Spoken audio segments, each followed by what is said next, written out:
अस्सलाम वालेकुम, आदाब। वन टीवी के उर्दू खबरनामे में आप सबों का इस्तकबाल है। मैं शहबाज। आगे बढ़ने से पहले नजर डालेंगे सुर्खियों पर।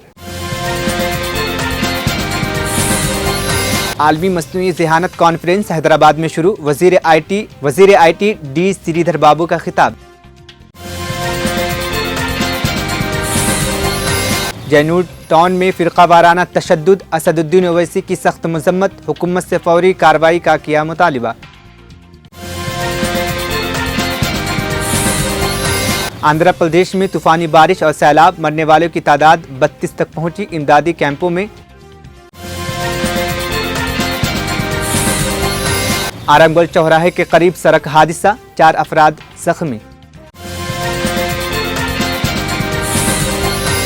संजय राउत का महाविकास अघाड़ी के बारे में बड़ा दावा, इंतखाबात के नताइज की तरफ इशारा।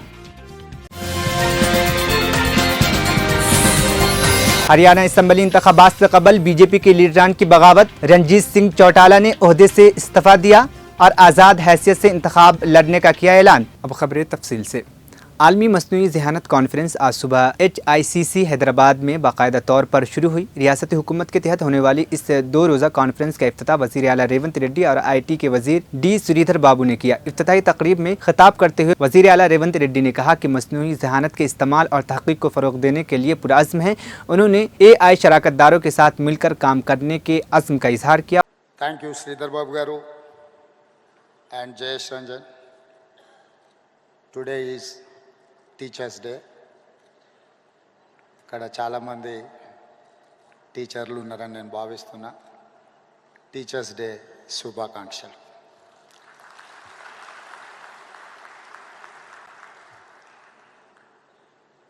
Honored guests, esteemed colleagues and AI experts, nothing will change society and lives as technology and innovation. When first railway train and engine were invented, it changed the world. The first aeroplane changed the world forever. The innovation of electricity or bulb, TV, camera, computer, they all change the world. Today, a greatest of technology innovation is here, artificial intelligence. When any new technology comes, it brings both hope and fear. Hope of how it will make our lives better and fear of disruption of jobs.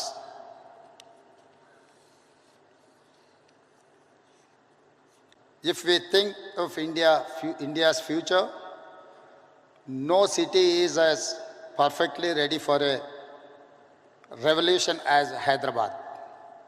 In our city, we not only embrace future, but we also create it.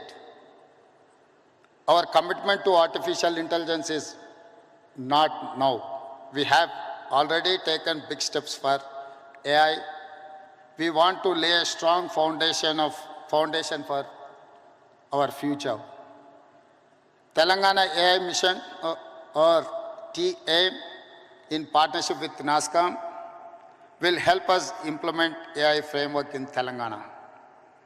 We will continue to bring government and industry experts together to drive innovation. The AI Summit today in Hyderabad is our declaration. We are ready for AI.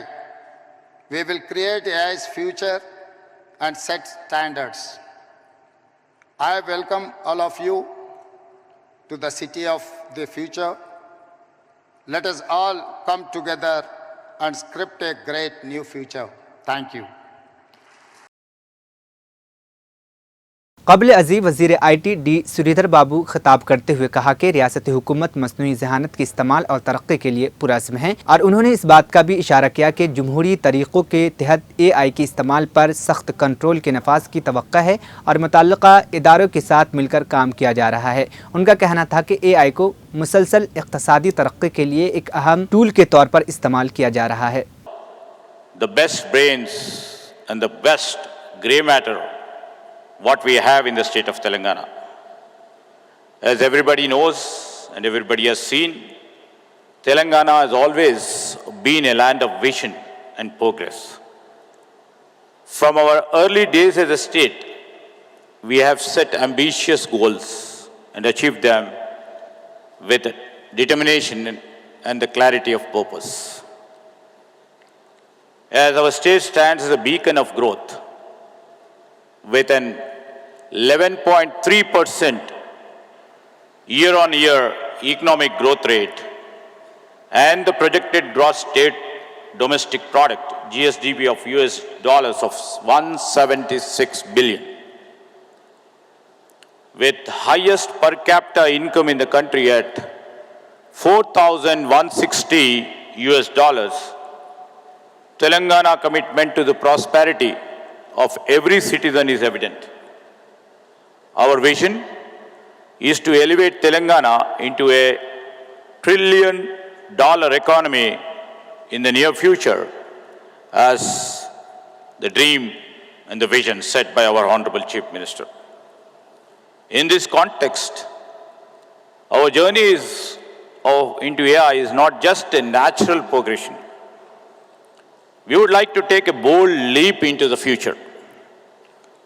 According to the NASSCOM, as told by Mohan Reddy Garu, this NASSCOM 2024 AI Adoption Index 2.0, India's AI market is on the steep upward trajectory, expected to grow at a rate of 25 to 35% compound annual growth rate over the next 3 to 4 years. Telangana, we would like to place and position ourselves to harness this growth. This collaborative approach is essential for creating a framework that is both innovative and ethically sound, ensuring that AI serves the greater good while safeguarding the individual rights and societal values. To further enrich this process, we will invite AI experts from across the globe to work with us in shaping these policies. This will be complemented by engaging a broader global community, academia, industry, and the public to crowdsource the ideas and also the solutions. This approach of us will allow us to stay at the forefront of AI advancements as we continue to update our policies based on the insights and development from in and around the world.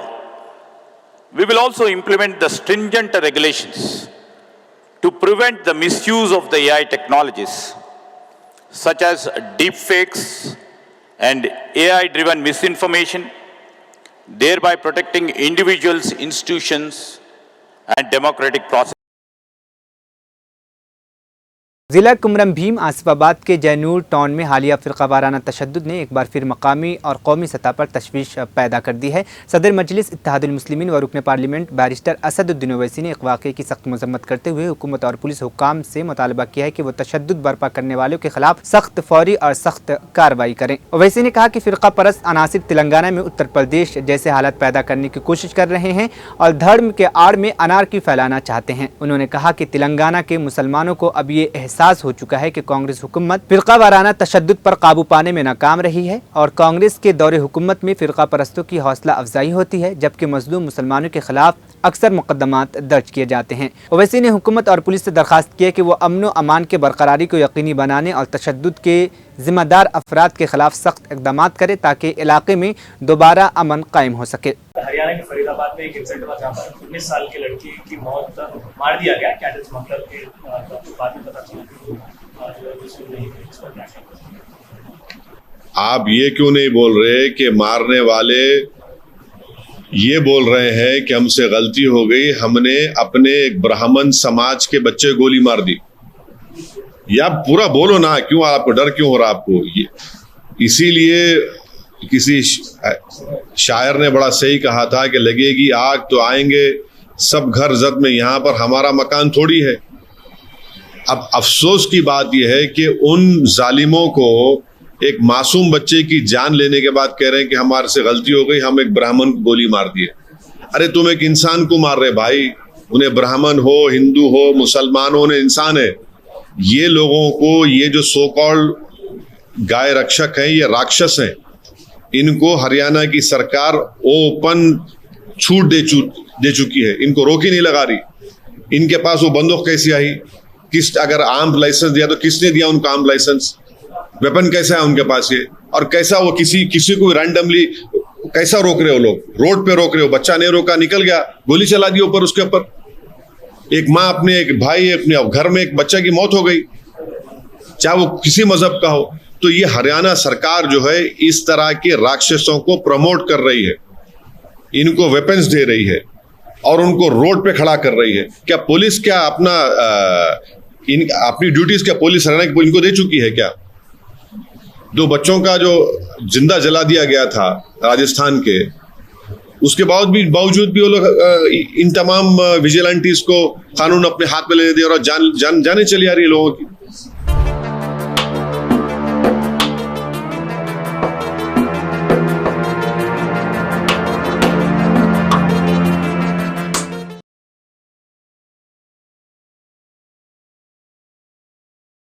Telugu Desam party ने हालिया सियासी बहरान के दौरान अपने रुकने assembly कोनती अदीम उलम को जिनसी हमले के संगीन इल्ज़ामात के तहत मुअत्तल कर दिया है। ये तनाज़ा उस वक्त उभरा जब सत्यावेदु असम्बली हल्के जिंटूर ज़िला के एक सीनियर खातून रहनुमा ने अदीम उलम पर बदसलूकी और जिनसी हमले का इल्ज़ाम आयद किया। जुमरात को तिरुपति में एक प्रेस कॉन्फ्रेंस के दौरान खातून रहनुमा ने एक वीडियो शवाहिद पेश किए जिसमें दावा किया गया है कि अदीम उलम ने पिछले महीने तिरुपति के एक होटल में उनके साथ नामुनासिब रवैया दिखाया। वीडियो जो खुफिया तौर पर पेंसिल कैमरे से रिकॉर्ड की गई थी में अदीम उलम को मुबैना बदसलूकी को दिखाया गया है। खातून ने इल्ज़ाम आयद किया कि अदीम उलम ने पार्टी के इवेंट्स के दौरान उनकी राब्ता मालूमात हासिल की और उन्हें एक मीटिंग के बहाने होटल के कमरे में बुलाया जहां उसने उनके साथ जिनसी ज़्यादती की। उनका कहना था कि अदीम उलम ने न सिर्फ उन पर हमले किए बल्कि उन्हें और उनके ख़ानदान को कत्ल की धमकी भी दी। खातून ने यह भी बताया कि अदीम उलम ने 3 मुख्तलिफ मौक़े पर उसी होटल में उनके साथ रेप भी किया। तेलुगु देशम पार्टी ने फौरी तौर पर अदीम उलम को मुअत्तल करते हुए इल्ज़ामात की तहक़ीक़ात का वादा किया है। पार्टी क़यादत ने कहा है कि इंसाफ के तमाम तकाज़े पूरे किए जाएंगे और मामले की शफ़ाफ़ तहक़ीक़ात की जाएगी। జరిగిన తర్వాత ఈ విషయం ఎక్కడైనా బయట చెప్పావంటే నిన్ను చంపేస్తాను, నీ కుటుంబాన్ని చంపేస్తాను అని చెప్పి బెదిరించడం జరిగింది.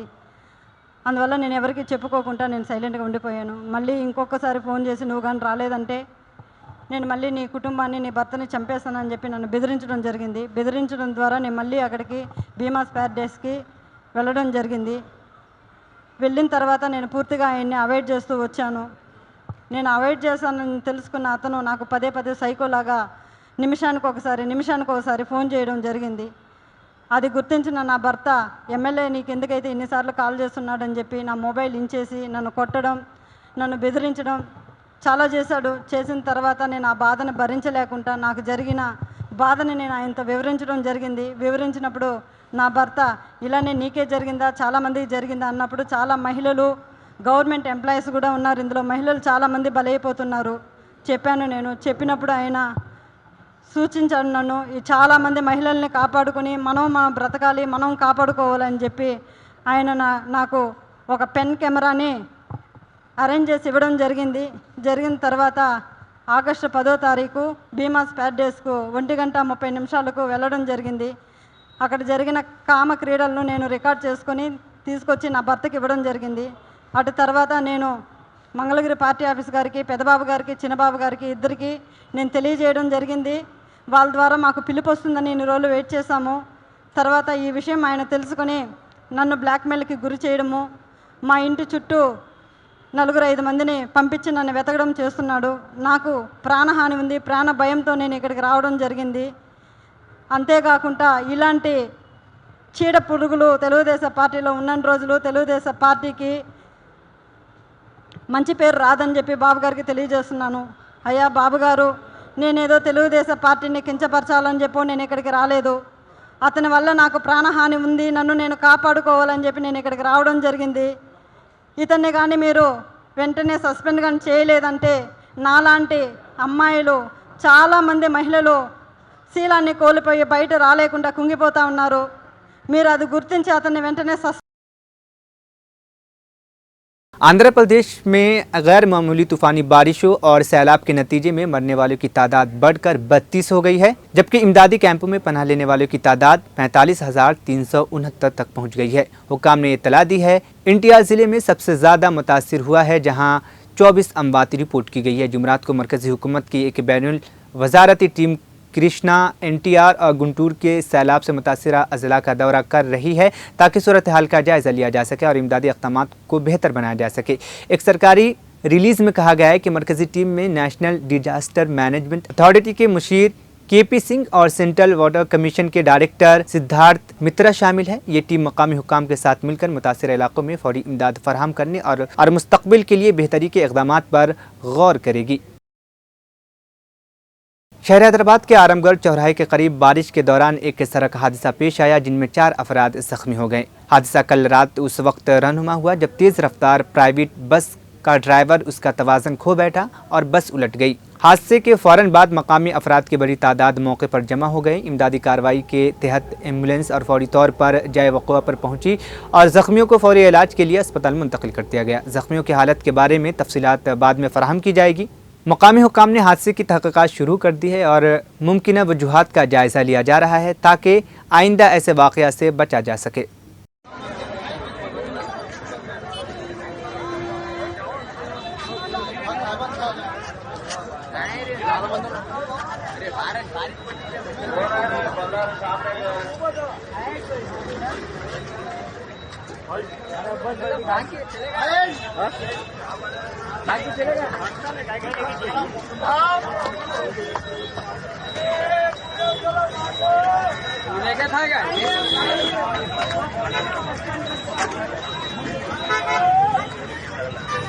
अंदर सेफ करने వచ్చి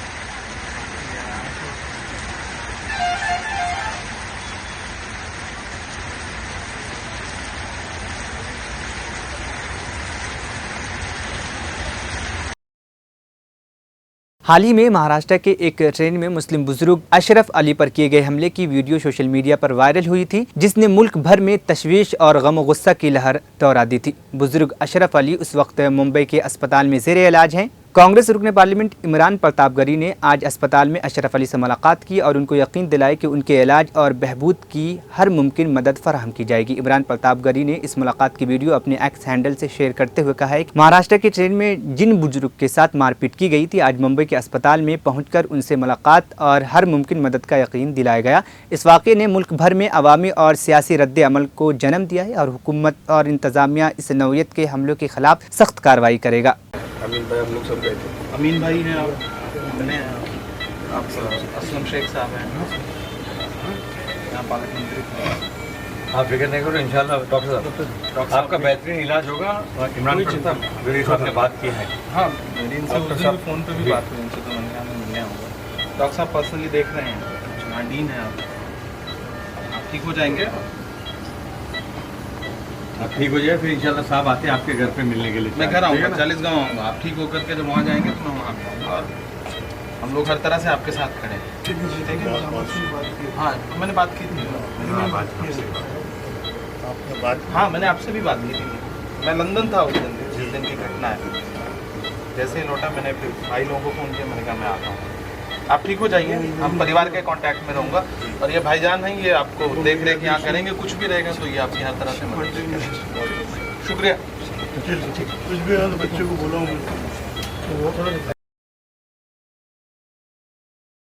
महाराष्ट्र में असम्बली इंतखाबात के ऐलान का भी इंतजार है, लेकिन सियासी सरगर्मियां जारी है। इस तनाजुर में शिवसेना के रहनुमा संजय राउत ने मीडिया से बातचीत करते हुए महाविकास अगाड़ी के बारे में बड़ा दावा किया है। संजय राउत ने कहा है कि आवाम के दिल में जो चेहरा है वही वजीर आला बनेगा, लेकिन ये वाज़ेह है कि महाविकास अगाड़ी को अक्सरियत मिल रही है। उनका कहना था कि हमारा पहला मकसद बदउनवान हुकूमत को हटाना है, वजीर आला के चेहरे पर बाद में बात कर सकते हैं। उन्होंने मजीद वजाहत की कि इंतखाबात के नताइज के बाद फैसला करेंगे कि कौन कितनी सीटें जीत रही हैं, लेकिन ये बात वाज़ेह है कि महाविकास अगाड़ी को अक्सरियत मिल रही है। संजय राउत का कहना है कि आवाम के दिल में जिसे भी वजीर आला बनने का हक मिलेगा वही चेहरा मुंतखब होगा।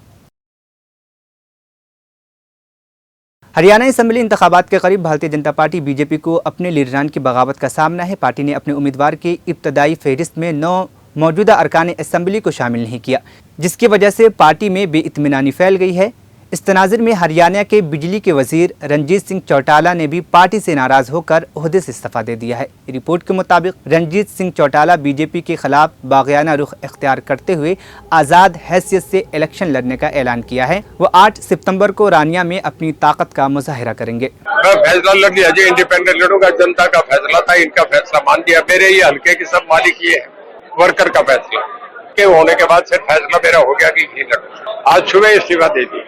नॉमिनेशन अभी 8 तारीख को तय करेंगे कौन सी रानिया विधानसभा। आखिर में सुर्खियां एक बार फिर। आलमी मसनूई ज़हानत कॉन्फ्रेंस हैदराबाद में शुरू। वजीर आईटी डी श्रीधर बाबू का खिताब। जैनूर टाउन में फ़िरका वाराना तशद्दुद, असदुद्दीन ओवैसी की सख्त मजम्मत, हुकूमत से फौरी कार्रवाई का किया मुतालिबा। आंध्र प्रदेश में तूफानी बारिश और सैलाब, मरने वालों की तादाद 32 तक पहुंची। इमदादी कैंपों में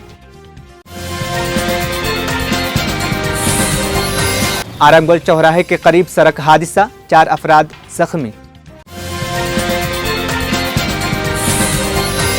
संजय राउत का महाविकास अगाड़ी के बारे में बड़ा दावा, इंतखाबात के नताइज की तरफ इशारा। हरियाणा असम्बली इंतखाबात से कबल बीजेपी के लीडरान की बगावत, रणजीत सिंह चौटाला ने ओहदे से इस्तीफा दिया और आज़ाद हैसियत से इंतखाब लड़ने का किया ऐलान। 1 TV उर्दू खबरनामा यहीं पर इख्तिताम पजीद हुआ। मुझे दीजिए इजाज़त, फिर होगी कल मुलाकात। अल्लाह हाफिज़।